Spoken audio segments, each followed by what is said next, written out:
observando a lei de Coulomb e uma corrente elétrica. Como podemos observar a lei de Coulomb e uma corrente elétrica de forma prática e segura? Podemos fazer dois experimentos simples com materiais de fácil acesso. Os materiais usados no primeiro experimento são um pano qualquer, um canudo de plástico, uma fita adesiva, pedaços de papel e um copo descartável. Para realizar o experimento, primeiro cortamos o canudo ao meio. Então atritamos as duas partes do canudo em um pano qualquer ou um pedaço de papel. Dessa forma, os canudos ficaram carregados com o mesmo tipo de carga, através do atrito com o pano ou o papel. E como esses dois pedaços de canudo tinham sido carregados com a mesma carga, eles se repeliram, como pode-se ver no experimento.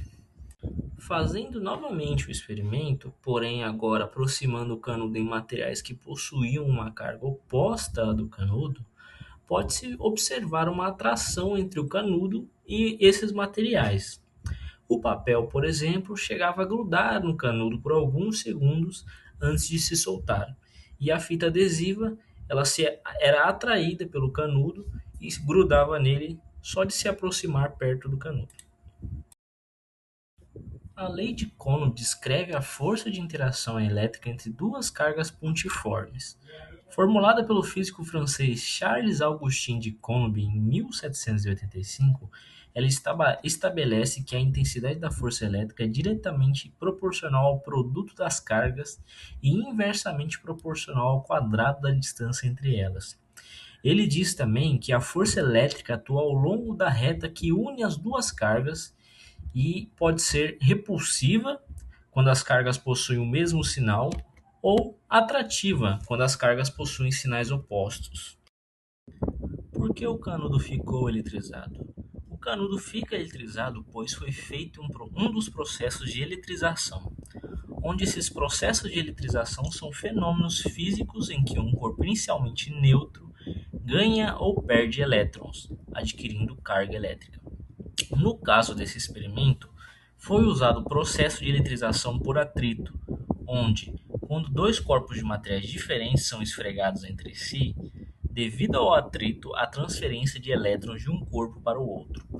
Além da eletrização por atrito, temos a por contato e a por indução, onde um corpo eletrizado é encostado em um corpo neutro e os elétrons fluem de um corpo para o outro até que ambos entrem em equilíbrio.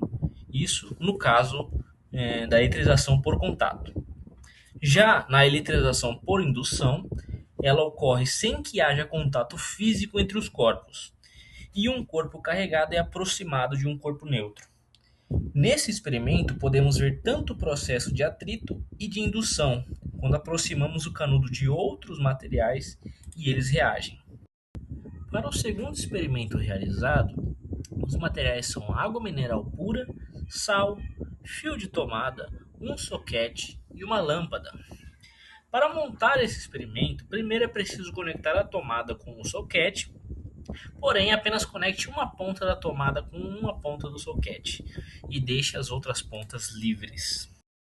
Agora, para realizar o experimento, basta primeiro colocar cuidadosamente as duas pontas em um recipiente com água mineral pura. Cuide para não conectar os dois fios enquanto eles estão submersos na água. Observe se a lâmpada acendeu ou não quando você colocou os dois fios na água. Agora, coloque sal nessa mesma água e misture bem. Repita o processo de colocar os fios com cuidado e veja que agora a lâmpada vai acender. Para explicar esse experimento, primeiro temos que entender que a água pura é um mau condutor de eletricidade, pois possui uma quantidade muito pequena de íons livres capazes de transportar carga elétrica. Quando se adiciona sal de cozinha à água, sua capacidade de conduzir corrente elétrica aumenta significativamente.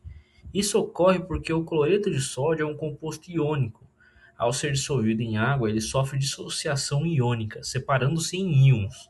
Os íons de sódio ficam livres para se mover na solução. Quando uma diferença de potencial é aplicada entre dois eletrodos mergulhados nessa solução, forma-se um campo elétrico, que faz com que os íons se movimentem. Esse movimento dos íons constitui a corrente elétrica na solução. Em conclusão, foi observado o fenômeno de atração e repulsão durante o primeiro experimento, e durante o segundo experimento pode-se notar que ao colocar os fios na água, que era para ser pura, a luz se acendeu um pouco. Isso é devido a impurezas na água, que muito provavelmente se misturaram devido a ter realizado o experimento anteriormente no mesmo pote. Portanto, alguns resíduos de sal podem ter ficado no pote e se misturado na água quando ela foi recolocada.